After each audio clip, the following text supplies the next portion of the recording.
by the way. That's where I started in scripted. I like scripted. Yeah. Do you see that as your future, like just leaning into acting again? Yeah. I mean, I like acting. I never want to just totally be done with it. I do like reality as well because reality, pays. Yeah. So I like both. Okay. I like both. Dream role. A dream role. Oh, God. Dream actor or actress to work with. Dream director. Dream TV show. First of all, I don't even watch TV. I know, you still don't watch TV? No, I don't watch TV. I don't even know what a remote is. Let me see. A dream, somebody that would want to a dream role.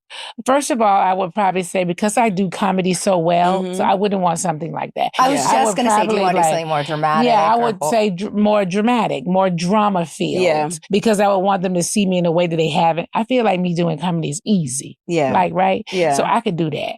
But, directors say comedy is the hardest part of that. Really, I feel like it's a natural thing for me. So I feel like I can easily get with it. I could see it being hard for somebody that, don't really get comedy. Yeah. And, with comedy, you have to improv and kind of be quick on your feet too. And I can do that. Yeah. So I feel cool with that. We did the Upshaws for Netflix together. And when I tell you everybody, we had a good time. And everybody really loved it. Yeah, I forgot about the Upshaws. That was actually fun. That was fun. But that was comedy. That was comedy. Yeah. But, they say it's like, with comedy, it's hard.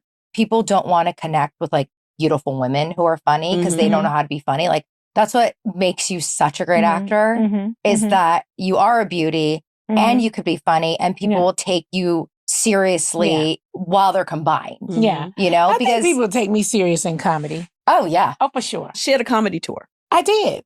I was out on the road. How was that? Did you enjoy that? I really did like that. Honestly, the first time I got on stage, I was very scared. I was very nervous. I remember I maybe was there. It was in Charlotte.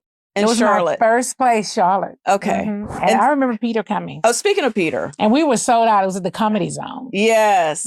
We were sold out. I was so freaking nervous. Yeah.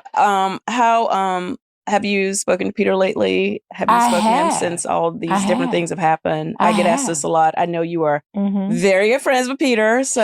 Oh, don't try it. I am not friends with Peter like that. Let me be clear, honey. I'm going to drink my drink. Peter and I are frenemies. I know you guys go back and forth. No, honey, let me just give you the real truth, honey. Peter and I are frenemies. That's Cynthia's ex-husband, and we have been frenemies for years, by the way. And so this is nothing You guys new. were definitely frenemies when we were married, even when Cynthia was married to him and I were frenemies. Are you more in the friend now or the enemies? I might be a little bit more in the friend zone right now. He texted me the other day, actually. Yeah. It's probably like 3 or 4 days ago he texted me, but girl, he'll turn on me in 2 seconds. So it doesn't matter. Hey, Peter. Yeah. Yeah, he'll turn on me. But I have talked to him, and actually he came on my podcast. Yeah, you told me that. So, I hate those things are happening. Yeah. I can't wait to see him on the other side. Yeah. Of it. I feel the same way. I'm glad that he is just taking accountability and just getting it over with so he can come back and live his life. Yeah. And he did. Yeah. Even on my podcast, he spoke about it. Yeah. Mm-hmm. I can respect the way he owned that. Yeah. And, you're a totally different woman, outside of being Peter's wife. Peter's wife, it was totally a different thing. Yeah. Girl, because that Peter was something, girl. Yeah. What was she like? Peter was like, when we first started the show, the husbands were not as involved in the show until Peter came on the show. When Peter came, they were like, Peter came let's and go lit it up with everybody. He was over there fight with everybody. Cynthia like? Don't turn this on me. We talking about Nene. Talking to Nene, my friend over here, Cynthia. Well, Cynthia and Peter were... Well, I actually thought Peter was mean. So this is not a secret because I tell him this on my podcast, and I think he already knows. I thought he was mean, and I thought Cynthia was more He wasn't actually mean. He was just very direct. And there was no... He didn't sugarcoat things. He came out very raw. On the Housewives. But once I really got into Cynthia and Peter and really was in their household and we double dated and did all that stuff we spent together, a lot of time together. I really realized that Cynthia was the hard one, not Peter. Yeah.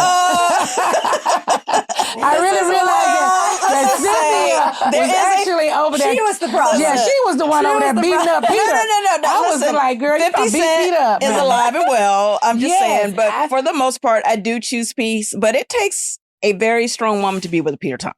Well, honey, 100%. when I saw Cynthia gather Peter one day, I walked out in peace. I said, honey, I never have to worry about my friend. I know she done beat Peter up. I ain't got to worry about Peter doing a thing to Cynthia. He's like, poor Peter. Cynthia had Peter in there in tears. Listen. I walked out Cynthia's house at peace. I said, girl, go on, call me tomorrow. Well, listen, I think, talking about misconceptions, I think that's one of my biggest ones. People think I'm a punk. They take my kindness for weakness. I'm like, look, I choose peace. Be clear. Now, if it ain't gonna be peace, we can talk about some things. We can go somewhere. Right. We can go somewhere with it. What you want to do?